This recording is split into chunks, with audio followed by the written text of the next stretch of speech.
The War of Caernarvon Crescent.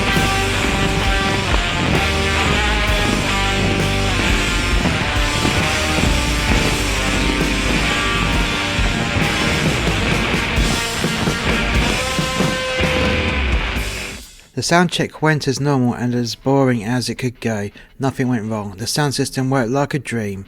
I mixed a few tracks on the DJ decks for a good measure and did a fine bit of scratching. Wow, mainly to get a bit under the skin of the old misery guts next door. I powered up the lights and began to program a few basic chases into the lighting desk, and then set it to automatically follow the beats of the music via the MIDI cable going from the lighting desk to the sound desk. Piece of piss, I said to myself. The hazer was set to standalone mode and it was quietly pumping out a fine mist that caught the shimmer of the LED lights. The bubble machine was patched to a fader on the lighting desk, so if I wanted bubbles, all I had to do was push the fader up, and to stop, just bring the fader back down. Easy money, I thought to myself, as I gave myself a nice little pat on the back. My phone bleeped. I took it out of my pocket and it was a text from my brother. "Light me up and salt me a beer. I'll be there in 10 minutes, the message read. Perfect, it was nearly time. I walked to the back of the garden and fired up the barbecue. There was nothing better than the smell of lit coals. Agamemnon was laying in the shade under a tree. He was just chilling there, enjoying the sunshine and the music. His ears stood to attention and he stood up and began to bark.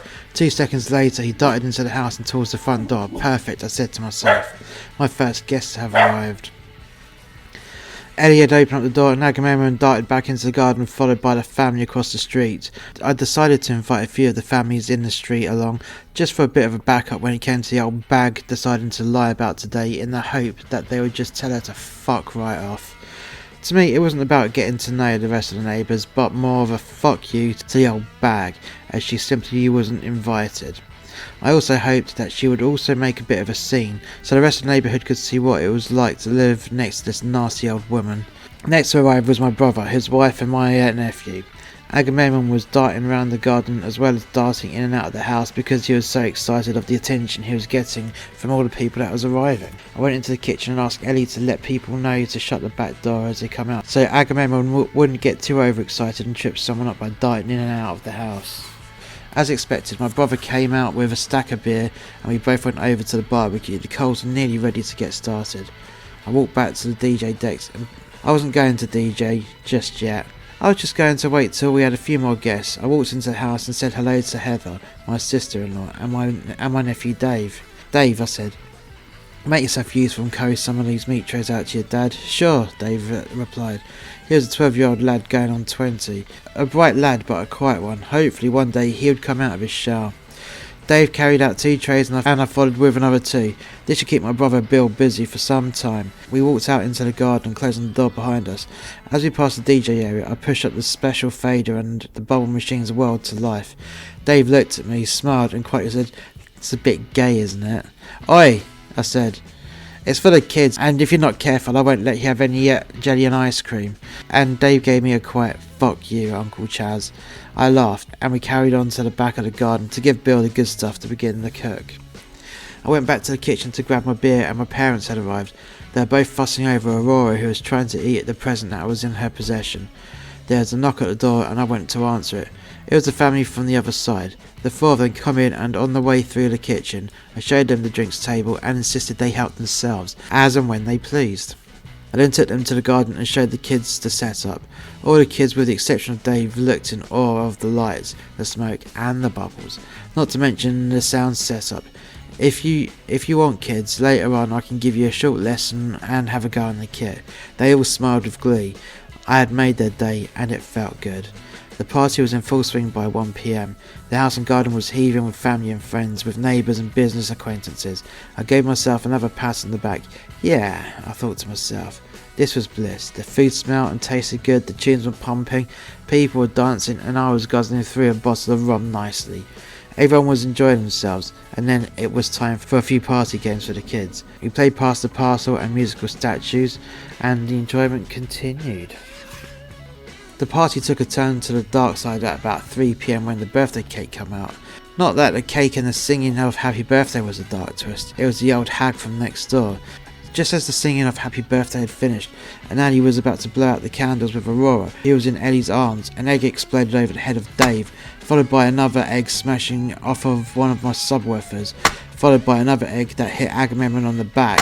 He let out an almighty yelp and began to growl and bark hysterically at the fence towards the fucking old bitch.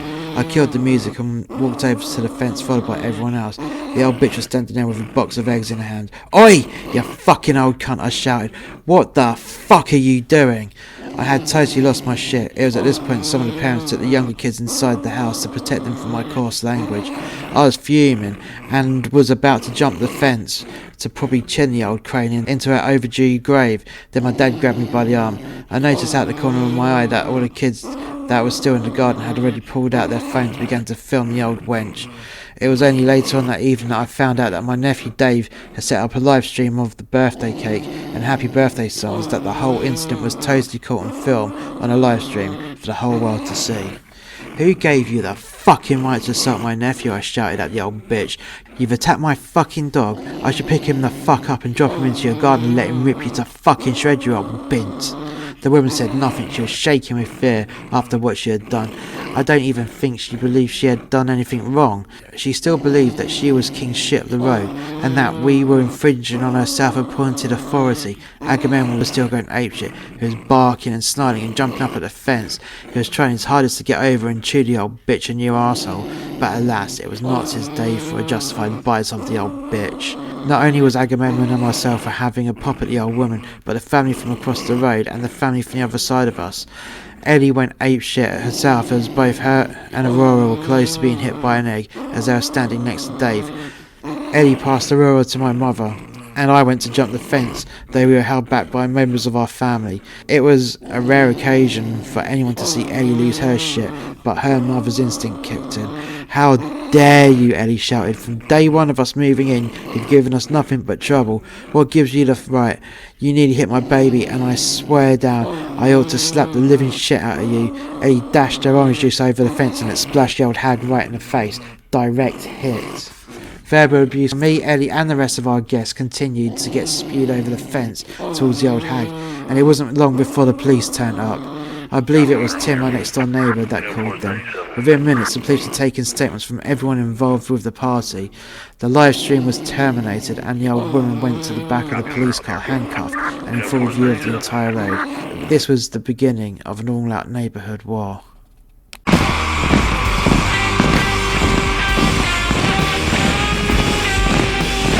Thank you for listening to the War of Caernarvon Crescent.